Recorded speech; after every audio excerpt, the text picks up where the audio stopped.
ورحمۃ اللہ۔ آج ہم انشاءاللہ سبق نمبر 47 پڑھیں گے، جو سورۃ المعارج کا دوسرا رکوع ہے۔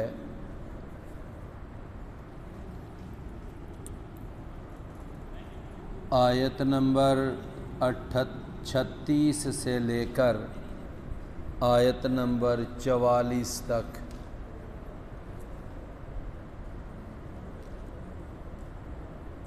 اعوذ باللہ السمیع العلیم من الشیطان الرجیم من ہمزہ ونفخہ ونفثہ۔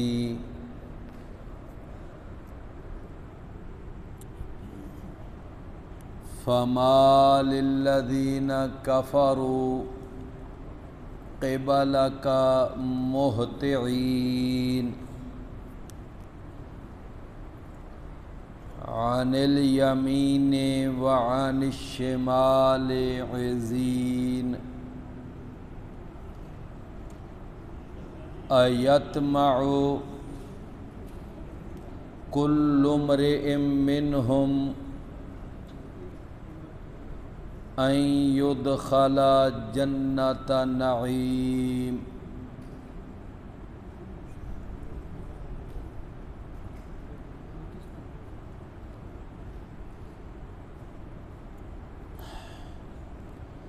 فما للذین کفروا،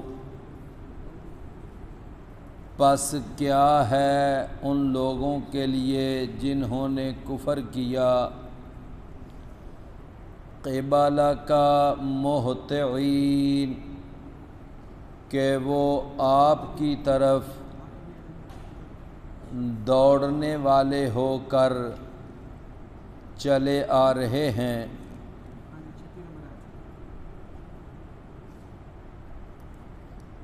عن الیمین، دائیں جانب سے بھی، وعن الشمال، اور بائیں جانب سے بھی، عزین، اس حال میں کہ وہ ٹولیاں بنانے والے ہیں۔ ایطمع کل امرئ منہم، کیا طمع کرتا ہے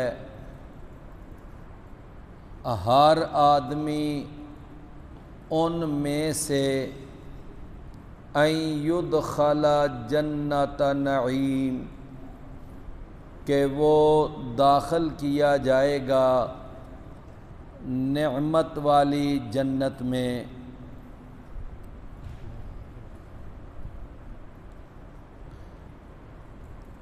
یہ جو ہم نے ابھی کچھ آیات پڑھی ہیں، ان آیات میں اللہ تعالیٰ نے کافروں کے ایک منظر کو بیان کیا ہے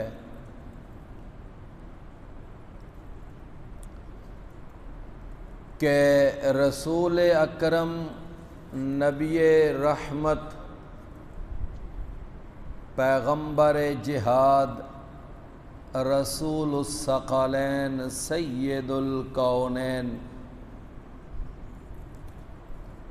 امام الحرمین الشریفین، امام اعظم، قائد اعظم، مرشد اعظم، مجاہد اعظم، جناب محمد الرسول اللہ صلی اللہ علیہ وسلم جب مکہ میں لوگوں کو قرآن سناتے تھے اور اللہ کی توحید کا، اللہ کی وحدانیت کا، اللہ تعالیٰ کی الوہیت کا جب پیغام لوگوں تک پہنچاتے تھے تو اس وقت یہ صورتحال کئی دفعہ اور کئی مواقع پر پیش آئی کہ وہ نبی صلی اللہ علیہ وسلم پر حملہ آور ہونے کے لیے وہ دوڑتے ہوئے چلے آتے، دوڑ لگا کر آپ کو اپنے تشدد کا نشانہ بنانے کے لیے چلے آتے۔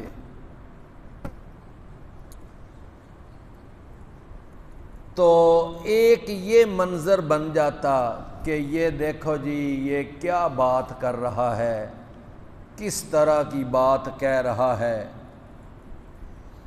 یہ کہتا ہے کہ صرف ایک اللہ ہی اس پوری کائنات کا خالق ہے، مالک ہے، رازق ہے، اور وہ ایک اللہ ہی صرف سجدے کے لائق ہے، نظر و نیاز کے لائق ہے، اور وہی اس لائق ہے کہ اس سے امیدیں وابستہ کی جائیں، اس کا خوف دل میں پیدا کیا جائے۔ اللہ کے سوا اور کوئی بھی ان چیزوں کے لائق نہیں ہے۔ اس سے مانگا جائے، اس سے دعا کی جائے، اس سے فریاد کی جائے، اس کے سامنے اپنی درخواستیں پیش کی جائیں۔ تو جب نبی کریم صلی اللہ علیہ وسلم لوگوں کو یہ دعوت دیتے تو ان کا آگے کیا جواب ہوتا؟ سورہ صاد، وہاں پر اللہ تعالیٰ نے یہ بیان کیا ہے کہ انہوں نے کہا اجعل الآلہۃ الہا واحدا، کہ دیکھو یہ محمد صلی اللہ علیہ وسلم کتنی عجیب بات کرتا ہے کہ اس نے وہ سارے باقی خداؤں کے جو اختیارات تھے وہ سارے ایک ہی اللہ کے اندر ثابت کر دیے کہ ایک اللہ ہی حاجت روا ہے، ایک اللہ ہی مشکل کشا ہے، ایک اللہ ہی کرنی بھرنی والا ہے، اور ایک اللہ ہی نفع اور نقصان کا مالک ہے، وہی لوگوں کو اولاد دیتا ہے اور وہی بارشیں برساتا ہے، وہی رزق بانٹتا ہے، اور وہی ایک اللہ ہی ہر قسم کی عبادت کے رکوع سجدے کے لائق ہے، نظر و نیاز کے لائق ہے۔ اجعل الآلہۃ الہا واحد، اس نے باقی سارے معبودوں کے اختیارات وہ ایک اللہ میں ہی بیان کر دیے، ایک اللہ میں ہی ثابت کر دیے۔ تو وہ کہنے لگے کہ ھذا شیء عجاب، یہ تو بڑی ہی عجیب بات ہے، اچنبھے کی بات ہے۔ انہوں نے اپنے طور پر کچھ اختیارات اپنے طور پر ہی بانٹے ہوئے تھے۔ وہ کہتے تھے کہ بارشیں ہمارا فلاں بت برساتا ہے، رزق فلاں معبود دیتا ہے، اولاد لینی ہو تو فلاں آستانے پہ جایا جاتا ہے، اگر مشکل حل کروانی ہو تو فلاں دربار پہ جاؤ۔ یعنی انہوں نے اپنے طور پر ہی، اپنے وہم و گمان کے اوپر ہی انہوں نے کچھ ہستیوں کو، کچھ درگاہوں کو، خانقاہوں کو، آستانوں کو انہوں نے ان اختیارات کا مالک سمجھا ہوا تھا اپنے طور پر ہی۔ تو کیا کہتے ہیں؟ کہتے ہیں کہ ما سمعنا بہذا فی الملت الآخرہ، کہ جس طرح کی یہ بات محمد صلی اللہ علیہ وسلم کہتا ہے نا، ہم نے یہ بات ہم نے کبھی دائیں بائیں سے نہیں سنی، اپنے اڑوس پڑوس سے نہیں سنی، نہ یہ بات یہودی کہتے ہیں، نہ یہ بات عیسائی کہتے ہیں، نہ یہ بات کوئی اور ہمارے آس پاس کے لوگ کہتے ہیں۔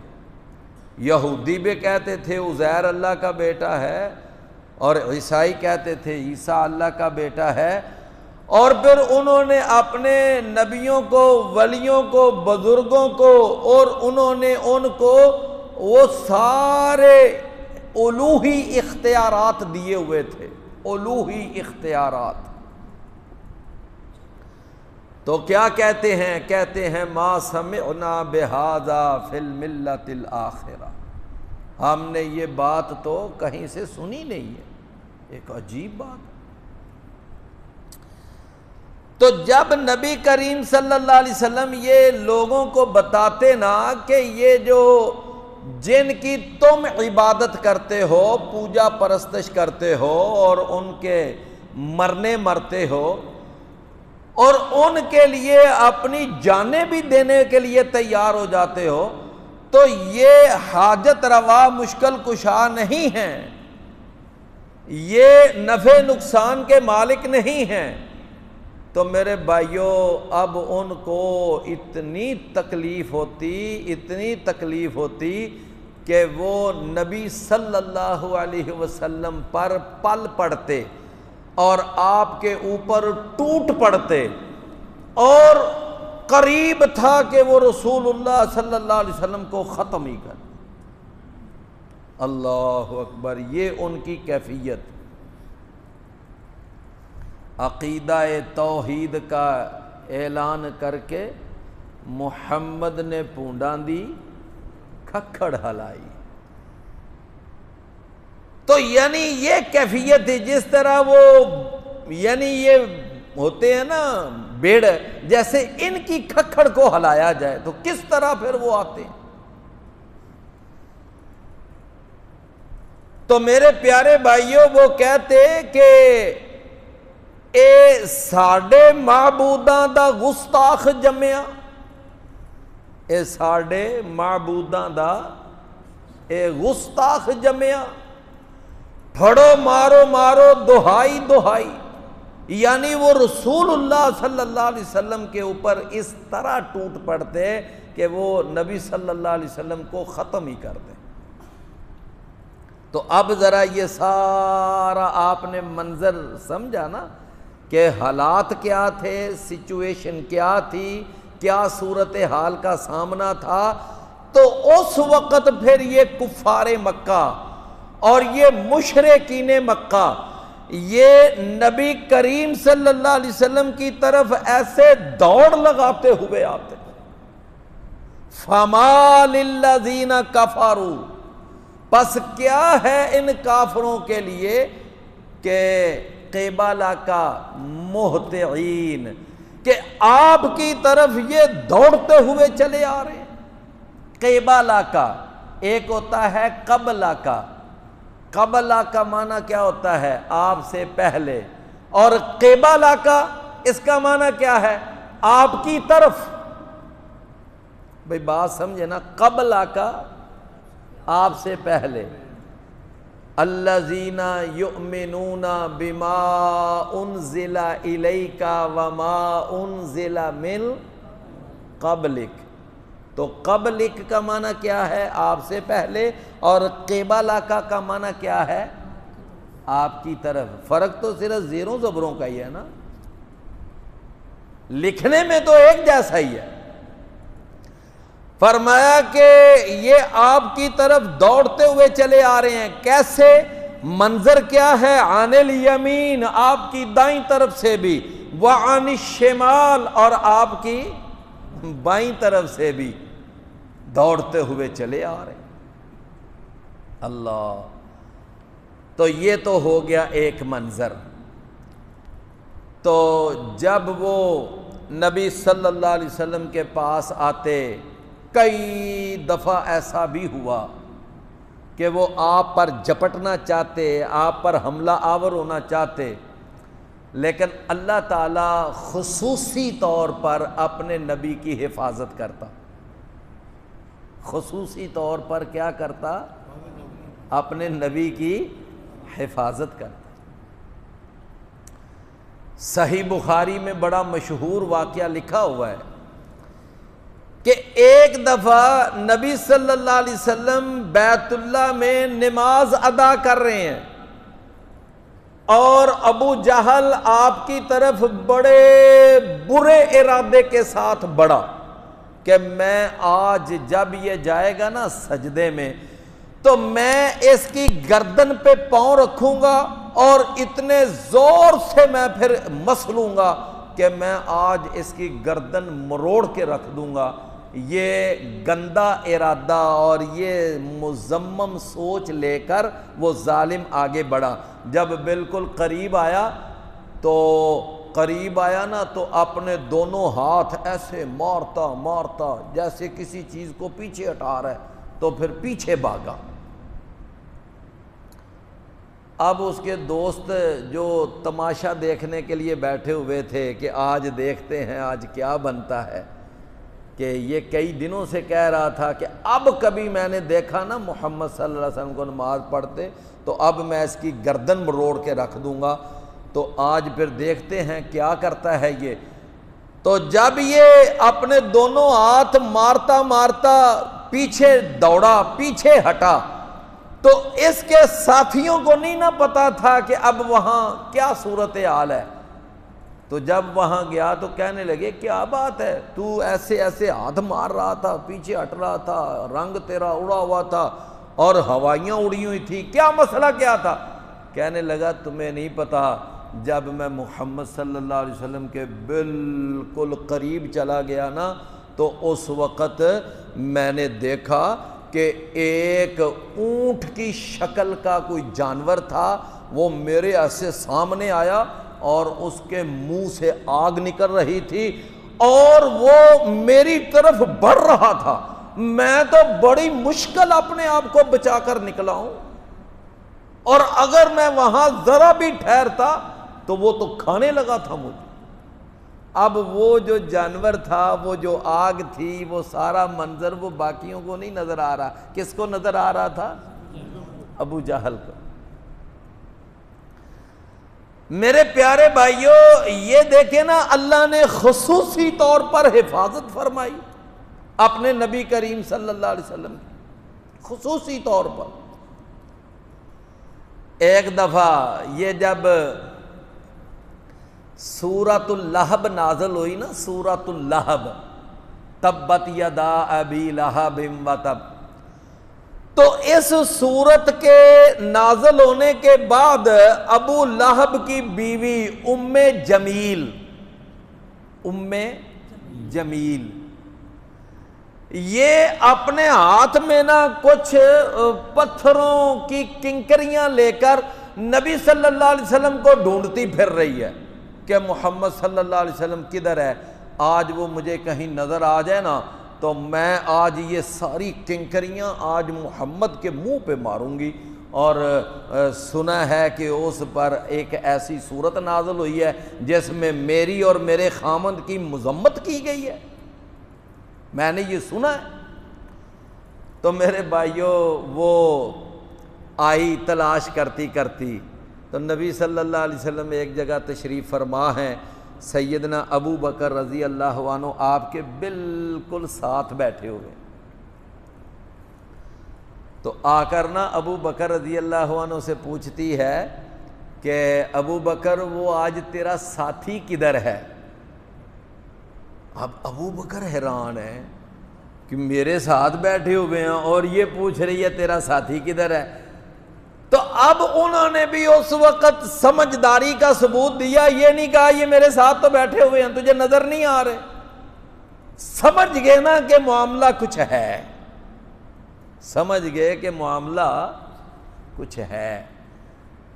چنانچہ اس نے کیا کیا، کہنے لگی کہ کدھر ہے؟ سیدنا ابو بکر کہتے ہیں کیا کہنا ہے تو نے میرے ساتھی کو؟ کہنے لگی کہ مجھے آج پتہ چلا ہے اس پر کوئی ایسی صورت نازل ہوئی ہے میری اور میرے خامند کی، اس میں مذمت بیان ہوئی ہے، تو آج نا میں یہ پتھر لے کر آئی ہوں اور یہ پتھر میں اس ارادے سے لائی ہوں، آج مجھے کہیں بھی محمد مل گیا نا صلی اللہ علیہ وسلم تو آج میں یہ پتھر محمد صلی اللہ علیہ وسلم کے چہرے پہ ماروں گی، اس کے منہ پہ ماروں گی، میں آج یہ ارادہ کر کے نکلی ہوں۔ سیدنا ابو بکر رضی اللہ عنہ خاموش ہو گئے، تھوڑی سی باتیں کر کے وہاں سے چلی گئی۔ جب یہ چلی گئی نا تو نبی صلی اللہ علیہ وسلم سے ابو بکر پوچھتے ہیں اللہ کے رسول کیا آپ اس کو نظر نہیں آ رہے تھے؟ فرمایا ہاں میں اس کو دیکھ رہا تھا لیکن وہ مجھے نہیں دیکھ رہی تھی، اللہ نے نا اس کی آنکھوں کے آگے ایسا پردہ ڈال دیا تھا کہ میں اس کو نظر ہی نہیں آ رہا تھا، میں اس کو نظر ہی نہیں آ رہا تھا۔ وہ قرآن میں آتا ہے نا فَأَغْشَيْنَاهُمْ فَلَا يُبْصِرُونَ وَجَعَلْنَا مِن بَيْنِهِمْ سَدًّا وَمِنْ خَلْفِهِمْ سَدًّا فَأَغْشَيْنَاهُمْ فَلَا يُبْصِرُونَ۔ ہم کبھی کبھار ایسا بھی کر دیتے ہیں کہ ان کے آگے ایک یعنی بند باندھ دیتے ہیں، پردہ کر دیتے ہیں، اور کبھی ان کے پیچھے پردہ کر دیتے ہیں، ہم ایسا ڈھانپ دیتے ہیں کہ وہ نظر ہی نہیں آتی۔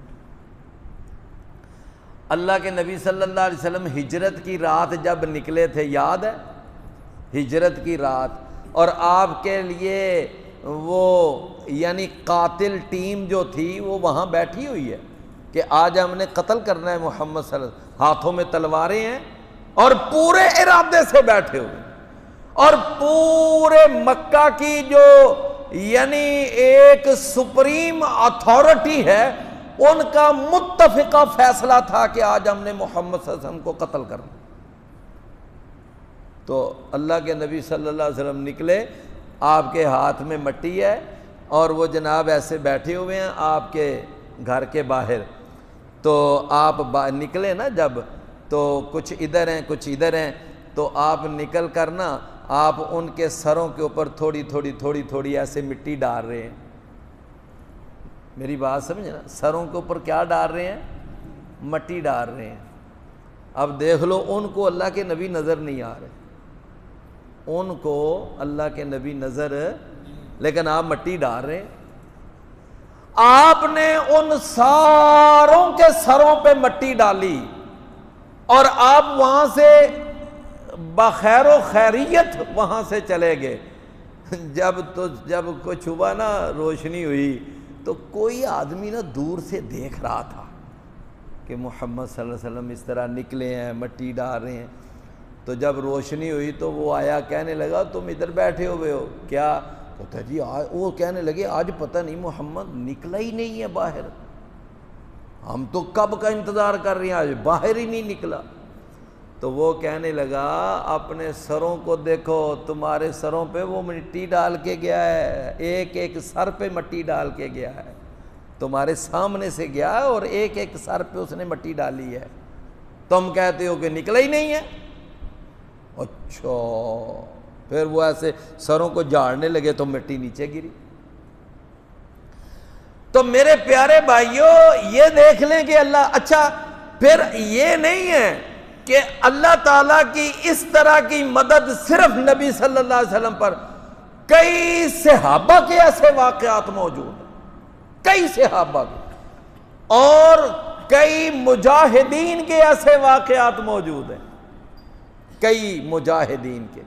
ہمارے ایک بہت بڑے ماشاءاللہ بزرگ ہیں جو ہمارے بھائی ہیں نا، ان کو پتہ ہے کہ محمود بہازق، کیا نام ہے؟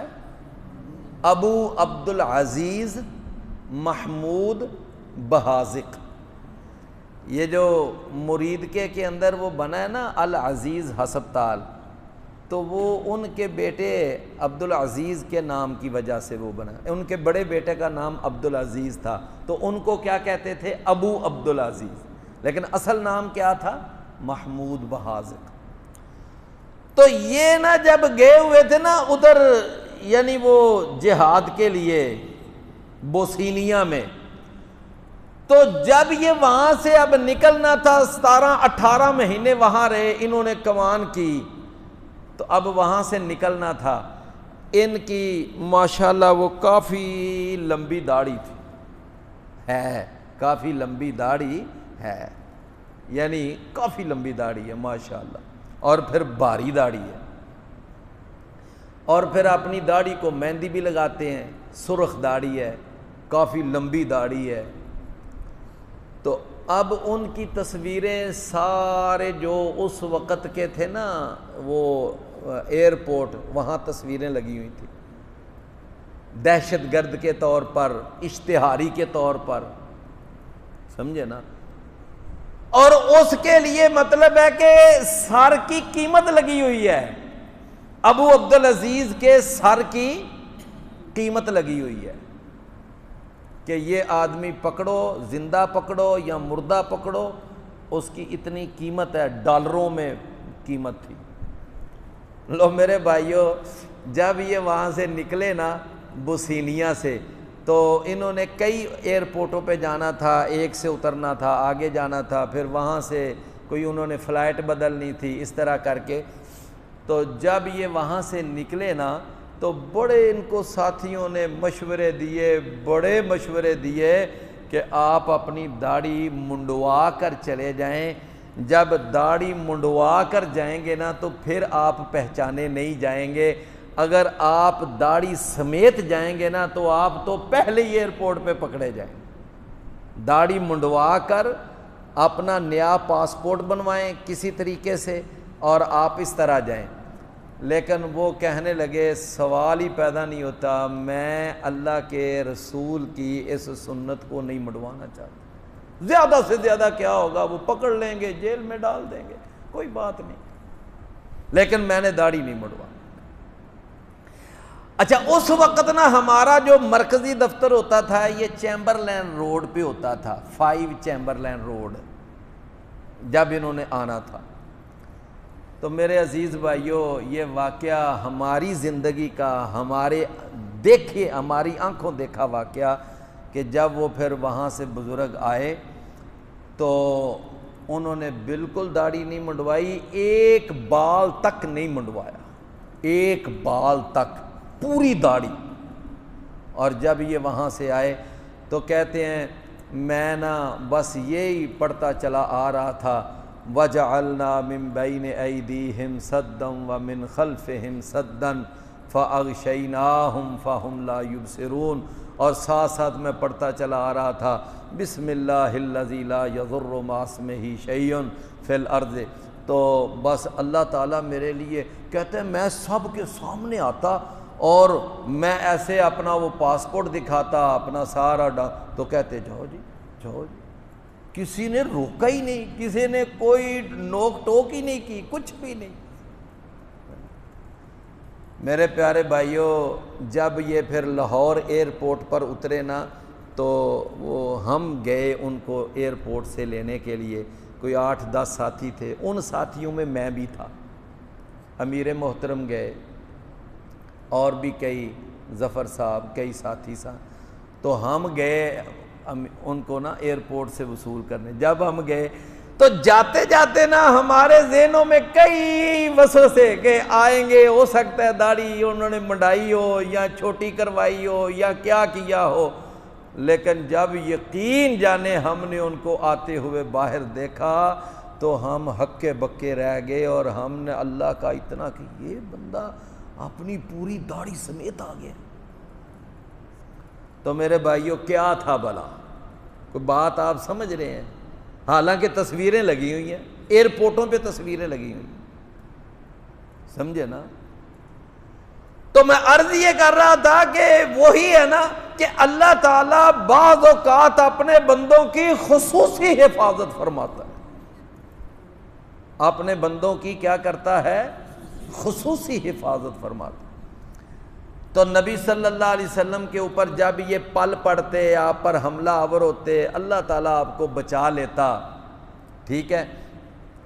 تو جب یہ واپس جاتے نا بعض اوقات مجلسوں سے اٹھ کر واپس جاتے تو جاتے جاتے کہتے کہ پہلی بات تو یہ ہے کہ نہ کوئی جنت ہے، نہ جہنم ہے، نہ کوئی آخرت ہے، کچھ بھی نہیں ہے، لیکن ایک بات پکی ہے کہ اگر بالفرض اس جہان کے بعد کوئی اگلا جہان ہوا اور اس میں کوئی جنت جہنم کا کنسپٹ ہوا نا، تو وہ کہتے تھے کہ محمد صلی اللہ علیہ وسلم کا تو ہمیں پتہ نہیں، لیکن ہم جنت میں ضرور جائیں گے، اس کا تو نہیں ہمیں پتہ، ہم ضرور جنت میں جائیں گے۔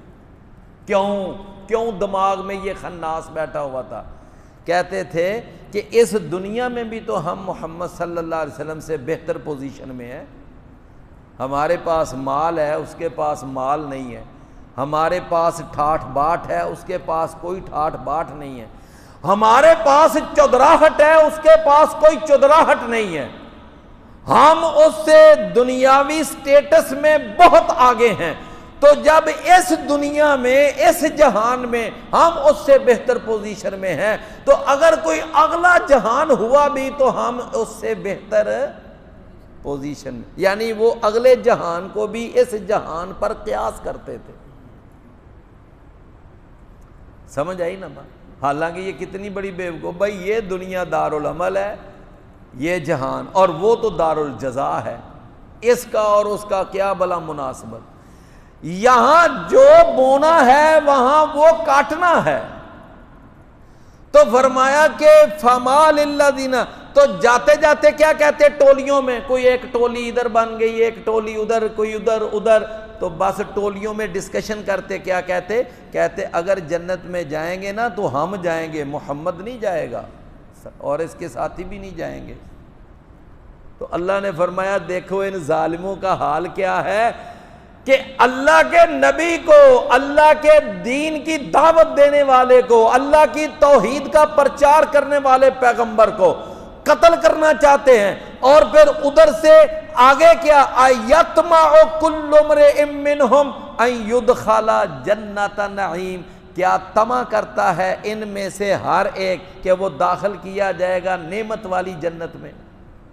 یعنی ایک طرف ان کا انداز زندگی دیکھو کہ نبی صلی اللہ علیہ وسلم کو قتل کرنے کے منصوبے، اور دوسری طرف ان کی خواہشیں دیکھو کہ جنت میں جانے کے پروگرام۔ کو بات بنتی ہے؟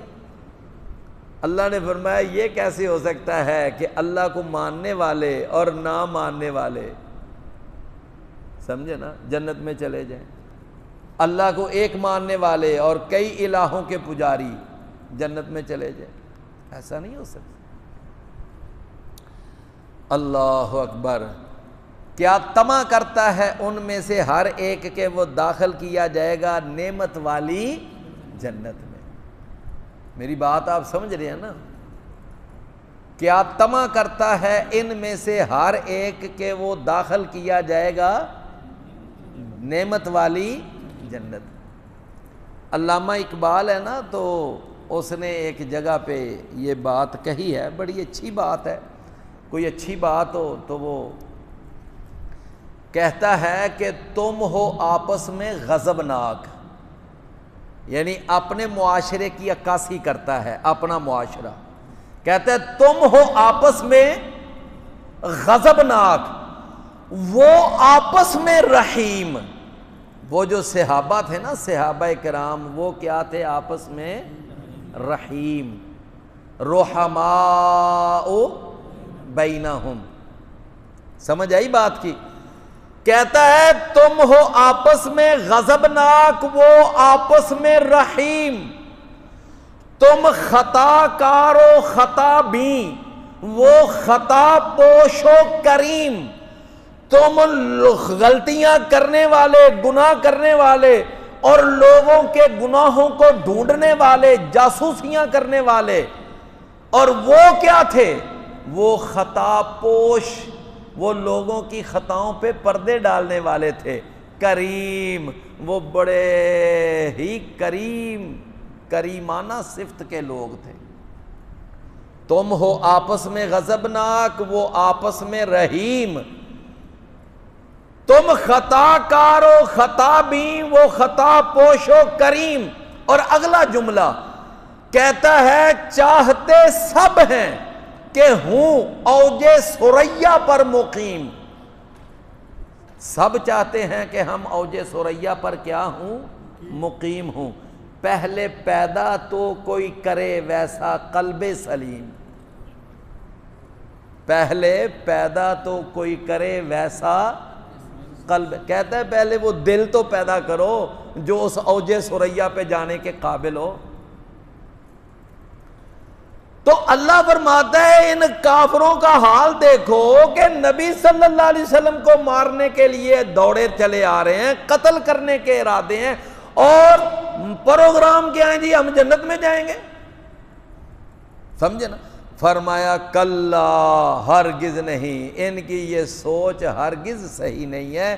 انا خلقناہم, بے شک ہم نے ان کو پیدا کیا ہے, مما یعلمون, اس سے جس کو وہ جانتے ہیں. کس سے پیدا کیا ہے؟ ایک پانی کے رسوا قطرے سے, پانی کے ایک رسوا قطرے سے.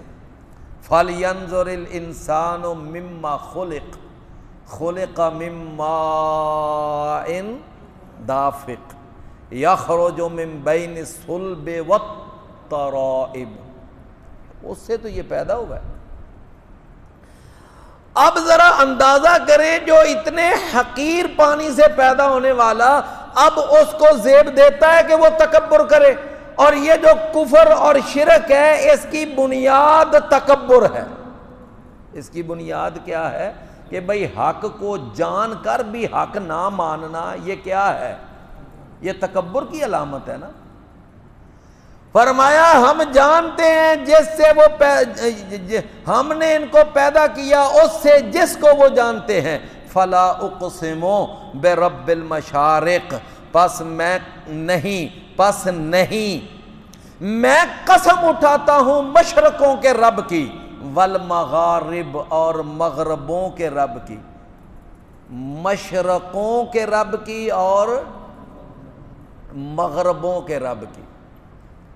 کیا مطلب ہے مشرقوں کا رب مغربوں کا رب؟ اس کا کیا مطلب ہے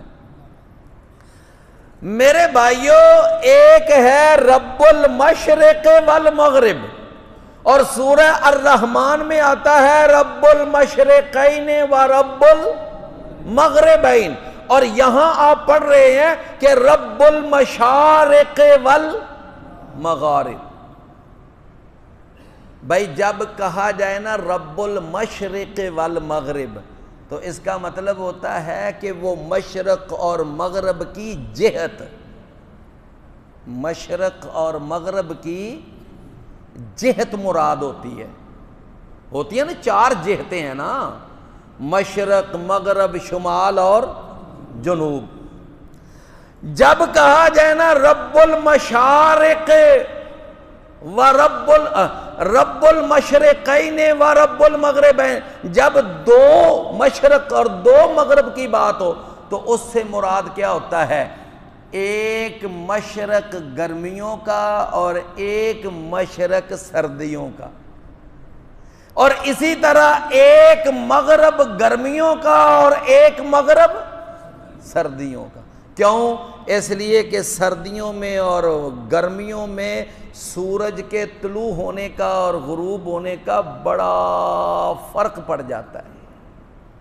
تو گرمیوں کا مشرق اور ہوتا ہے, سردیوں کا مشرق اور ہوتا ہے. گرمیوں کا مغرب اور ہوتا ہے اور سردیوں کا مغرب.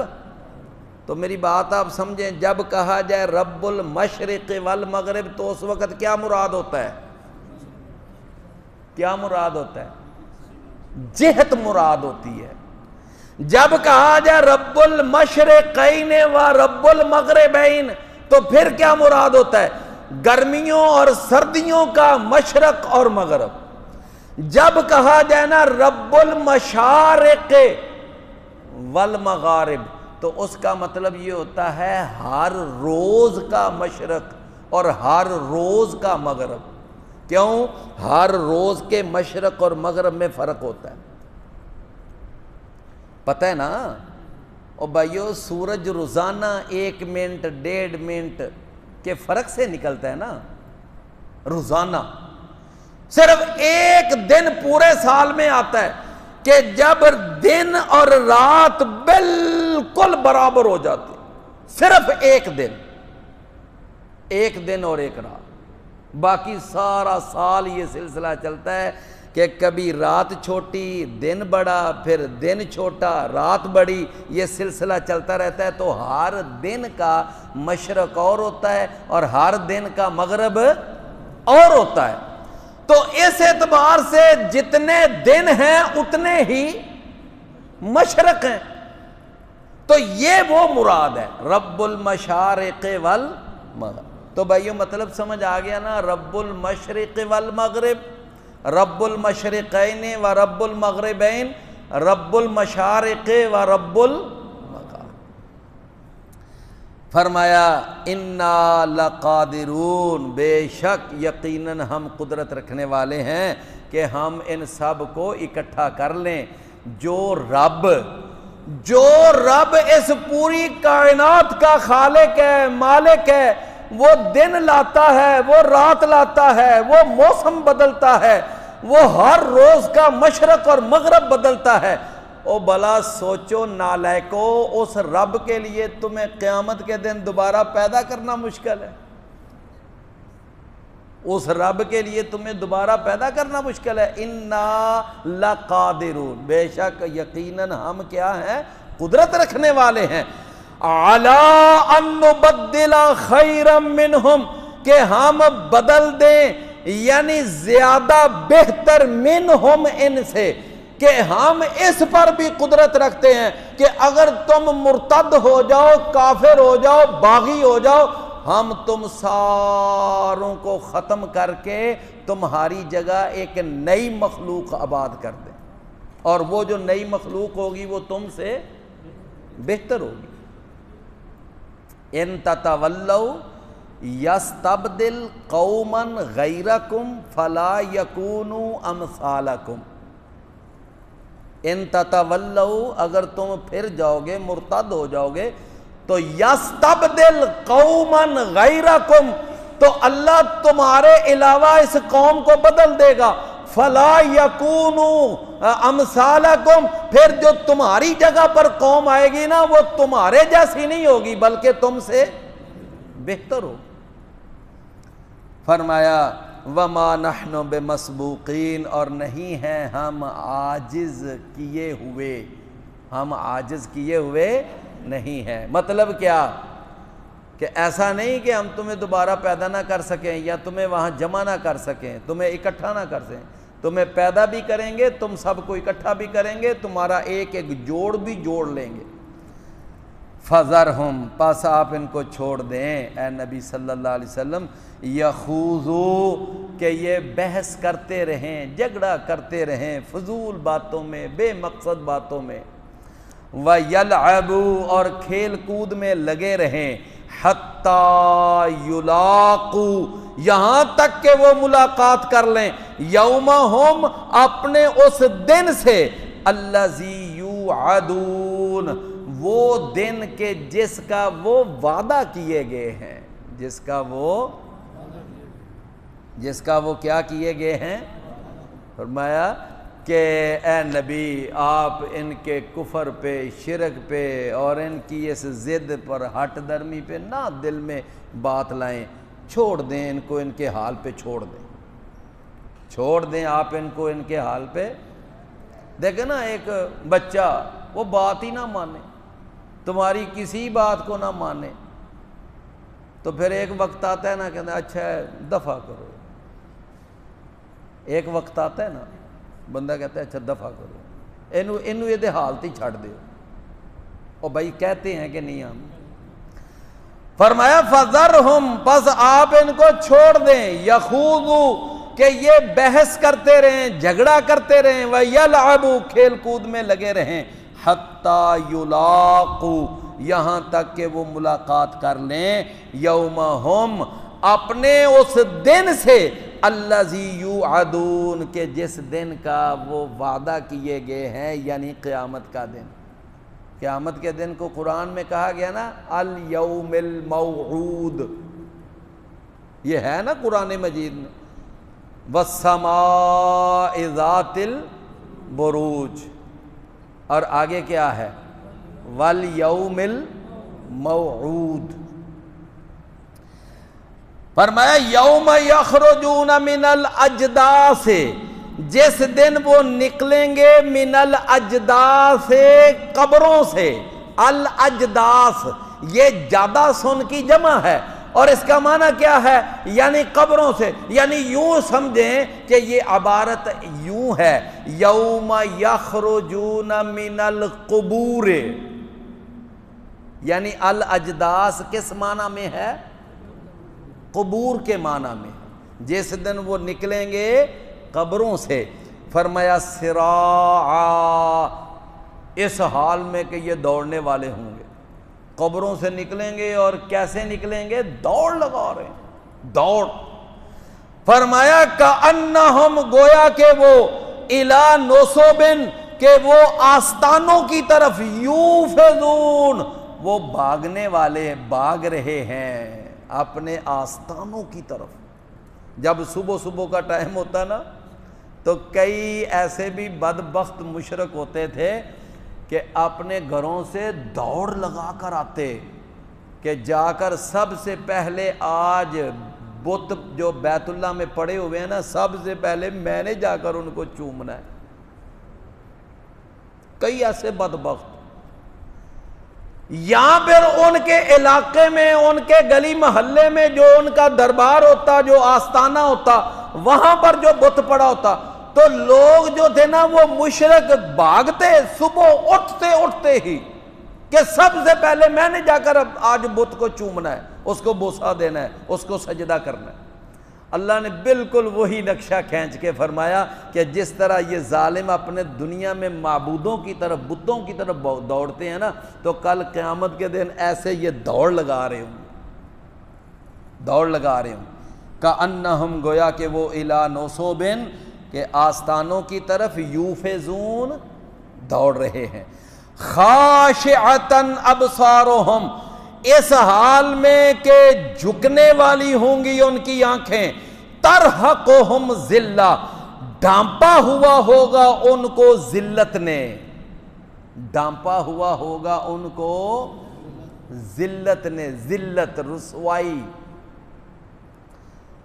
ذالک الیوم الذی، ذالک الیوم اللہ، یہ ہے وہ دن، آج کا دن، کہ الذی کانوا یوعدون، کہ جس کا وہ وعدہ کیے جاتے تھے، جس کا وہ وعدہ کیے جاتے تھے، لو یہ ہے وہ دن۔ دنیا میں تو کہتے تھے نا، اے جگ مٹھا تے اگلا کس ڈٹھا، دنیا میں تو یقین ہی نہیں آتا تھا، دنیا کی سج دج، دنیا کی چمک دمک، وہ دنیا کا کر و فر، وہ دنیا کی ٹھاٹھ باٹھ، وہ دنیا کا جو ایک سٹیٹس تھا، اس کی ایسی آنکھوں کے آگے چربی آئی ہوئی تھی کہ آخرت کی طرف توجہ ہی نہیں تھی۔ بس اپنی ساری سرگرمیاں، اپنی تمام ایکٹیویٹیز کا دار و مدار کیا تھا؟ یہ دنیا۔ فرمایا آج پھر ان کو فرشتے کہیں گے، لو یہ ہے وہ دن کہ جس کا تم سے کیا کیا جاتا تھا؟ وعدہ کیا جاتا تھا۔ یوم یخرجون من الاجداث سراعا، میرے اور آپ کے پیارے پیغمبر جناب محمد الرسول اللہ صلی اللہ علیہ وسلم نے فرمایا کہ قیامت کا دن ہوگا، آنا اولو من تنشق عنہ القبر، سب سے پہلا میں وہ شخص ہوں گا کہ جس کی قبر مبارک کھلے گی، اور میں سب سے پہلے قیامت والے دن جب دوسری دفعہ سور پھونکا جائے گا تو میں اپنی قبر سے سب سے پہلے باہر نکلوں گا۔ پہلی دفعہ سور پھونکا جائے گا تو سارا نظام کائنات دھرم برم ہو جائے گا، آسمان پھٹ جائے گا، زمین پھٹ جائے گی، پہاڑ اڑنے لگ جائیں گے، سمندروں میں آگ بھڑک اٹھے گی، یہ سارا منظر۔ جب دوسری دفعہ سور پھونکا جائے گا تو پھر لوگ اپنی اپنی قبروں سے باہر آئیں گے، جو قبر میں ہوگا وہ قبر سے باہر آ جائے گا، جو سمندر میں ڈوبا ہوگا وہ سمندر سے باہر آ رہا ہوگا، جن کی راکھ بنا کر جمنا گنگا میں بہا دی گئی وہ جمنا گنگا سے باہر نکل رہے ہوں گے۔ اللہ ساروں کو کیا کرے گا؟ اکٹھا کر۔ فرمایا کہ کأنہم الی نصب یوفضون، گویا کہ وہ آستانوں کی طرف بھاگ رہے ہیں، جھکنے والی ہوں گی ان کی آنکھیں، ڈھانپا ہوا ہوگا ان کو کس نے؟ ذلت نے۔ آج یہ ہے آج کا دن کہ جس کا وہ وعدہ کیے جاتے تھے۔ اللہ اکبر۔ اچھا بھائیو، کوئی بھائی مجھے بتائے گا، صرف 2-3 منٹ کے لیے میں آپ سے مخاطب رہوں گا، باقی سبق تو مکمل ہے۔ قبلہ کا اور قبلہ کا ان دو لفظوں میں کیا فرق ہے؟ ابھی دیکھتے ہیں نا کتنی توجہ سے آپ نے سبق سنا ہے۔ جی آپ، ہاں جی، اور قبلہ کا معنی کیا ہے؟ آپ کی طرف۔ ہاں اچھا، جو کفار مکہ تھے وہ رسول اللہ صلی اللہ علیہ وسلم کی طرف جو دوڑے دوڑے آتے تھے کیا مقصد لے کر؟ جی ہیں جی، آپ کے اوپر حملہ آور ہونے کے لیے۔ رسول اللہ صلی اللہ علیہ وسلم جب ایک دفعہ نماز پڑھ رہے تھے بیت اللہ میں تو ابو جہل وہ کس ارادے کے ساتھ نبی کریم صلی اللہ علیہ وسلم کی طرف بڑھ رہا تھا؟ کیا اس کا ارادہ تھا؟ ہاں، آپ کی گردن پر، آپ کی مبارک گردن پر پاؤں۔ تو اس موقع پر اس نے کیا منظر دیکھا تھا؟ ہاں جی،